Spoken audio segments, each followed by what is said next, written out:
solution. Previous class we have studied about solution. तो आज molarity का मतलब होता है number of moles of solute per litre of solution is called molarity. मतलब क्या है कि किसी भी सॉल्यूशन के अंदर जितने number of moles of solute dissolve किए जाते हैं 1 लीटर वॉल्यूम में, उसको कहते हैं मोलैरिटी कहते हैं। मोलैरिटी को हम कैसे डिफाइन कर सकते हैं? Let n is equal to number of moles of solute and capital N is equal to number of moles of solvent and V is volume of solution. Then according to formula is capital M is equal to n upon V litre. अगर हमारे पास volume ml में हो तब हमारे पास moles की जगह हम रख सकते हैं wait by molecular weight into 1 by volume.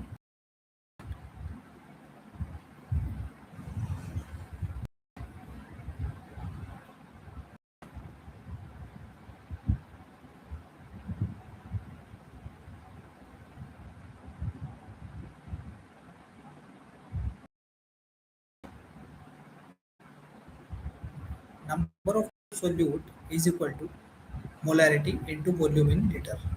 Number of moles of solute is equal to molarity into volume in ml. If V1 ml of C1 molarity solution is mixed with V2 ml of C2 molarity solution, same substance or solute.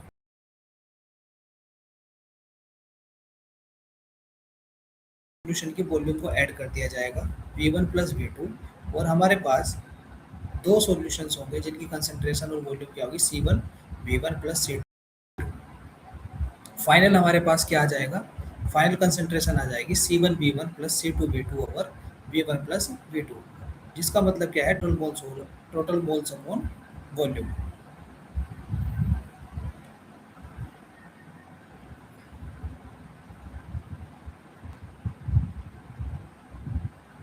Total moles upon volume.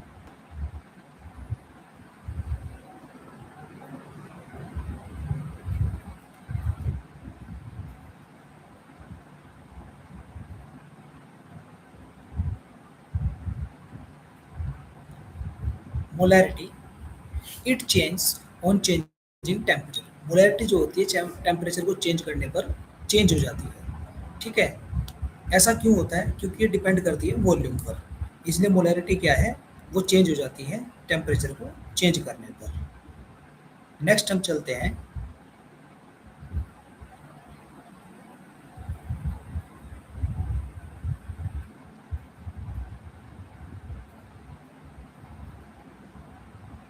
Molarity.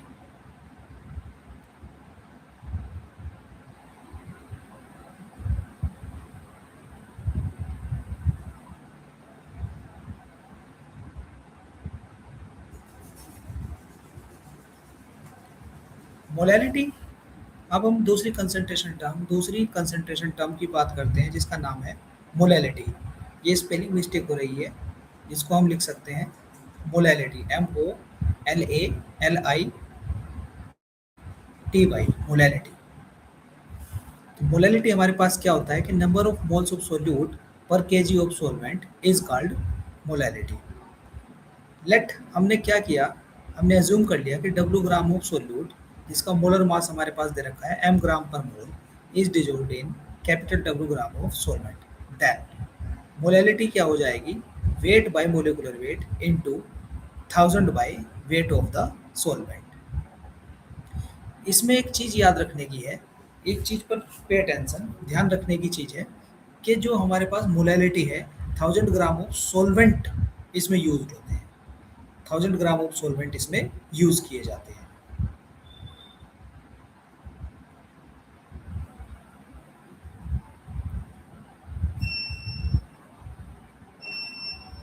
Molality का अगर मैं फॉर्मूले की बात करूं, molality का जो formula है वो मोलैलिटी का फॉर्मूला होता है moles per weight of solvent 1 gram into 1000, और नोट इसमें है it does not change on changing temperature, कि ये टेम्परेचर को चेंज करने पर चेंज नहीं होता। इसके ऊपर हम एक एग्जांपल देखते हैं।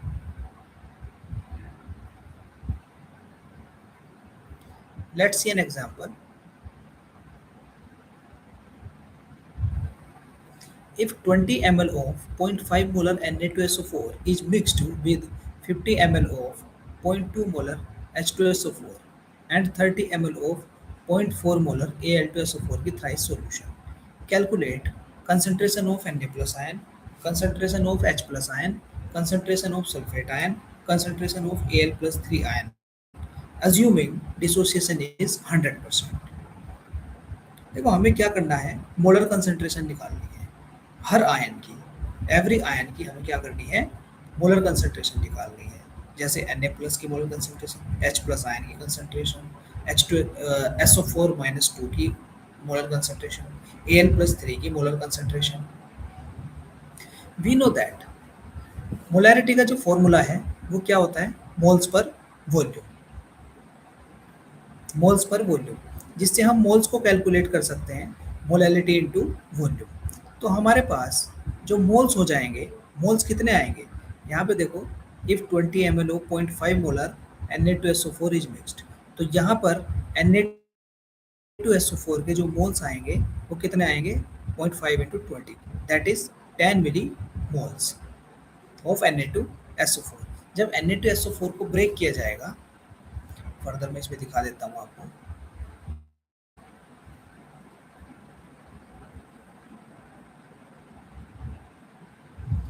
जब Na2SO4 को ब्रेक किया जाएगा, तो Na2SO4 को ब्रेक करने पर, Na2SO4 को यहाँ पर देखो ब्रेक करने पर 2Na प्लस SO4 माइनस 1 का 1 मिलेगा, जिनकी स्टोइकोमेट्री क्या होगी, 1 to 1 की। तो 1 Na2SO4 से ब्रेक होकर के 2Na प्लस मिला और SO4 माइनस 2 का 1 मोल मिला। अब यहाँ से हम मोल को कैलकुलेट, हमने मोल को कैलकुलेट करा कि Na2SO4 के टोटल मोल थे 10 मिली मोल्स। 10 से हमारे पास Na प्लस की जो कंसंट्रेशन बन रही है वो डबल बन रही है, according to the stoichiometry it will become 20 milli mole and SO4 minus 2 becomes 10 millimoles. So now we can calculate the molar concentration of Na plus ion, only Na plus ion। यहाँ पर देखिए Na plus ion में moles हमें पता लग गए हैं, और जो हमारे पास वॉल्यूम है, मोलर कंसंट्रेशन की जो डेफिनेशन होती है वो क्या कहती है कि moles per litre, moles per litre, moles of solute per litre solution is called molarity. 20 moles यहाँ पर Na के हो गए, और 100 जो है वो यहाँ पर इसके वॉल्यूम हो गई। तो 100 वॉल्यूम में ये हमारे पास लीटर में आ गया। अभी ऊपर हमने कैलकुलेट किया था ना कि वॉल्यूम कितनी है, तो टोटल वॉल्यूम कितनी आ गई, 100। टोटल वॉल्यूम 100 आने से यहाँ पर मोलर कितना आ गया, 2 मोलर। इसी तरह H प्लस आयन कंसंट्रेशन। अब हम बात करते हैं 10 millimole of H2SO4 is equal to 20 millimole of H plus ion. क्यों, क्योंकि H2SO4 को जब ब्रेक करेंगे तो 2H प्लस आयन और SO4 माइनस 2 का 1 मोल मिलेगा, और स्टोइकोमेट्री के अकॉर्डिंग ये हमारे पास 20 millimoles of H plus ion produce करेगा, जिससे हम H प्लस आयन की मोल कंसंट्रेशन निकाल सकते हैं moles per volume, volume in litre, तो दैट इज 0.2 मोलर।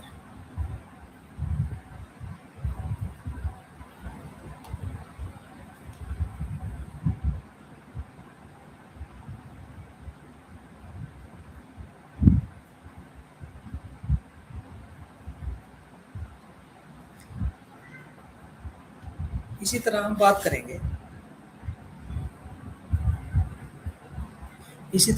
करेंगे, सल्फेट आयन की मोलर कंसंट्रेशन। अब हमें पता लगा कि जो हमने Na2SO4 को ब्रेक किया था वहाँ से 10 मिलीमोल मिले थे, H2SO4 को ब्रेक किया था तो वहाँ से 10 मिलीमोल मिले थे, और हमने Al2SO4 की थ्राइस को ब्रेक किया था तो 36 मोल हमें वहाँ से मिल गए थे। इस तरह से टोटल मोल हमारे पास कितने हुए, टोटल मोल्स हमारे पास कितने हुए, वो हमारे पास हो गए 56 बाई 100, जिससे हमने कैलकुलेशन की तो हमें मिल गया 0.56 मोलर। ऐसे ही इसी तरह से हम क्या कर सकते हैं, Al प्लस 3 की मोलर कंसंट्रेशन को फाइंड आउट कर सकते हैं, जिससे टोटल मोल मिलेंगे 24 millimoles by 100 and that is 0.24 molar.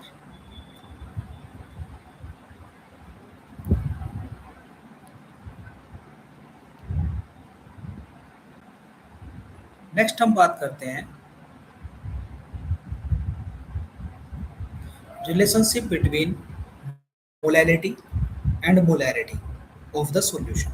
Means कि हम मोलैलिटी और मोलैरिटी के बीच में एक रिलेशन को फाइंड आउट करेंगे।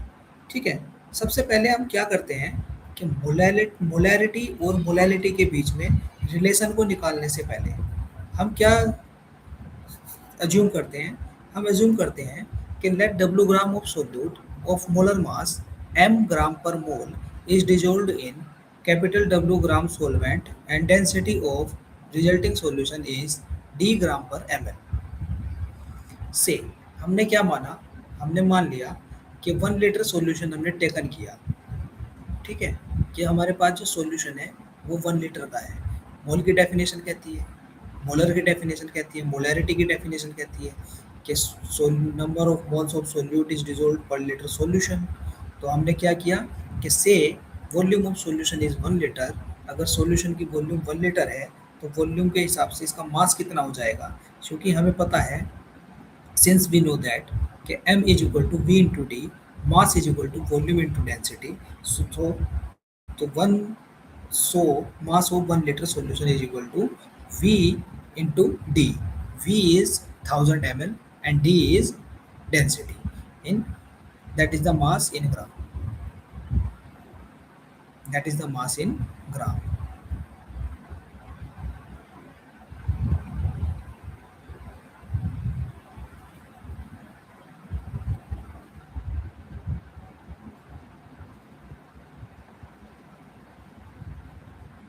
Moles of solute is equal to molarity. अब मोल्स ऑफ सोल्यूट जो है वो मोलैरिटी के बराबर हो जाएंगे। क्यों? क्योंकि हमारे पास फॉर्मूला होता है molarity is equal two moles of solute by volume. Volume क्या है? 1 लीटर है। इसलिए हम क्या कह देंगे कि मोल्स ऑफ सोल्यूट किसके बराबर आ जाएंगे? मोलैरिटी के बराबर आ जाएंगे। Mass of solute, mass of solute क्या आ जाएगा? Molarity into molecular wait. क्यों? क्योंकि मोल्स जो होते हैं हमारे पास वो होता है wait by molecular wait, wait by molecular wait. इसीलिए मास ऑफ सोल्यूट आ जाएगा हमारे पास मोलैरिटी इनटू मोलिकुलर वेट। अब मास ऑफ सॉल्वेंट निकालने के लिए हम क्या करेंगे, सॉल्यूशन के मास में से सोल्यूट का मास निकाल देंगे जिससे सॉल्वेंट का वेट आ जाएगा। तो हमने यहाँ से माइनस कर दिया 100d minus molarity into molecular weight, that is molarity is equal to molarity into 1000 by 100d minus molarity into molecular weight। This is the relation between molarity and molality, molality and molarity।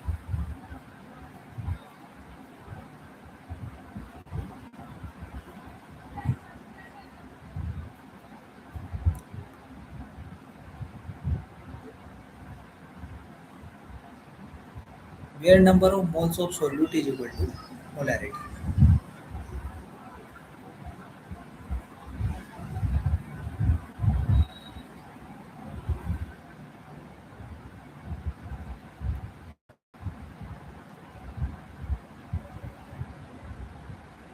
We can take an example on the basis of relation between molarity and molality।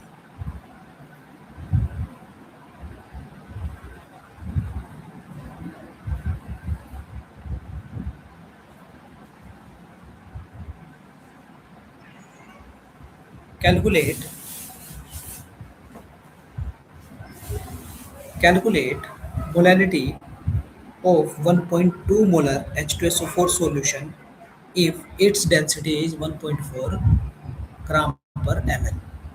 Molality is equal to, molarity आपको given है, molarity कितनी है? 1.2 molar. 1.2 into 1000 by 1000 into 1.4 minus 1.2 into 28। After calculation we will find out 0.936।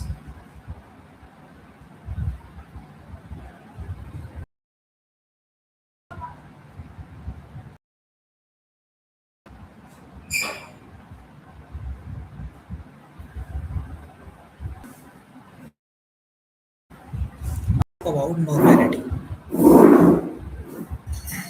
normality defined as number of gram equivalents per liter of solution। number of gram equivalents of solute is dissolved per liter of solution normality. So the normality can be written as number of gram equivalents per liter of solution. It means number of gram equivalents of solute divided by volume of solution in liter. Number of equivalents mean normality into volume in litre. Volume को क्या करेंगे, normality से multiply कर देंगे तो हमारे पास क्या आ जाएंगे, number of gram equivalents of solute. Normality क्या आ जाएगी, नॉर्मेलिटी क्या आ जाएगी, एन फैक्टर इनटू मोलैरिटी. ये रिलेशन होता है एक, नॉर्मेलिटी और मोलैरिटी का एक रिलेशन होता है, is equal to n factor into molarity. अब हम बात करते हैं equivalent mass, molar mass by n factor. Equivalent mass का मतलब होता है molar mass by n factor. अब हम बात करें ये एन फैक्टर क्या होता है.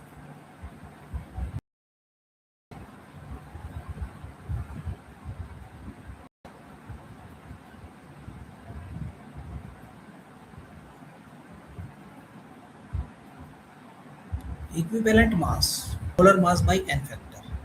Number of equivalents, mass of the species equivalent divided by equivalent mass. Number of equivalents को कैलकुलेट करने के लिए हम क्या करते हैं, मास ऑफ द स्पेसीज उसको डिवाइड कर देते हैं इक्विवेलेंट मास से. और mass of the species equivalent mass होता है molar mass by n factor. और इक्विवेलेंट वेट ऑफ एसिड अगर निकालना हो तो मोलर मास बाय बेसिसिटी, और बेस का निकालना हो तो molar mass by acidity.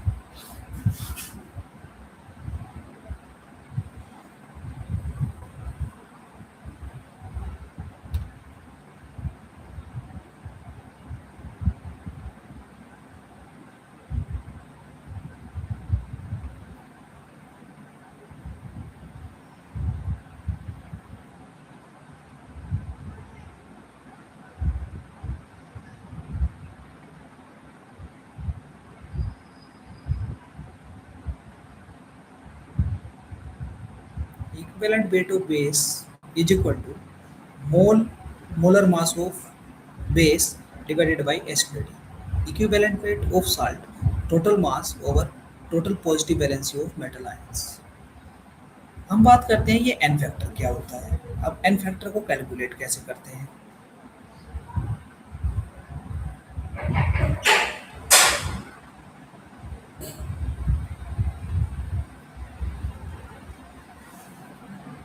N factor को कैलकुलेट करने के लिए जैसे हमने मोर ऑक्सीडाइजिंग या रिड्यूसिंग एजेंट के लिए हम एन फैक्टर को कैलकुलेट करते हैं. Number of electron involve in the oxidation and reduction half reaction per mole of oxidising and reducing agent. एक मोल ऑक्सीडाइजिंग एजेंट और रिड्यूसिंग एजेंट के हाफ सेल रिएक्शंस के अंदर जितने नंबर ऑफ इलेक्ट्रॉन्स इन्वॉल्व होते हैं वो उसका क्या कहलाता है, एन फैक्टर कहलाता है. ये ऑक्सीडेशन और रिडक्शन सेल के लिए होता है. मतलब एक रिडॉक्स रिएक्शन के अंदर ऑक्सीडाइजिंग एजेंट और रिड्यूसिंग एजेंट के 1 मोल के लिए जो हाफ सेल होता है उसमें इन्वॉल्व इलेक्ट्रॉन्स जो होंगे, नंबर ऑफ इलेक्ट्रॉन्स इन्वॉल्व होंगे वो क्या होंगे, एन फैक्टर को डिनोट करेंगे. एसिड बेस रिएक्शन के लिए एन फैक्टर को कैसे कैलकुलेट करें.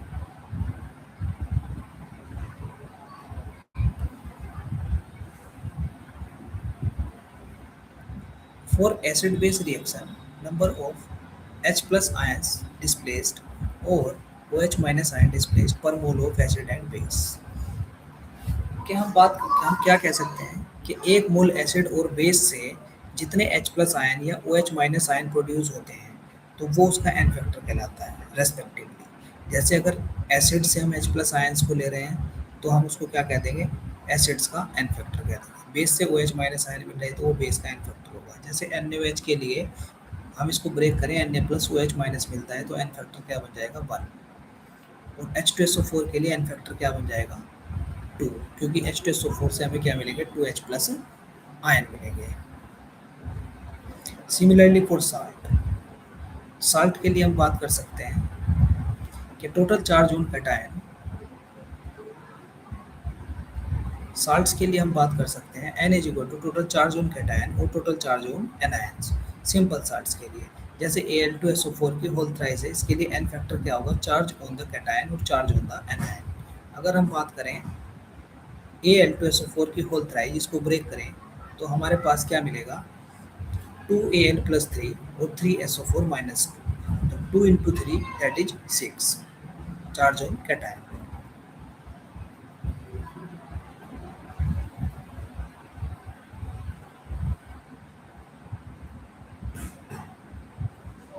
ओके फ्रेंड्स, आज के लिए इतना ही। नेक्स्ट वीडियो में हम सॉल्यूशन चैप्टर के नेक्स्ट टॉपिक को डिस्कस करेंगे।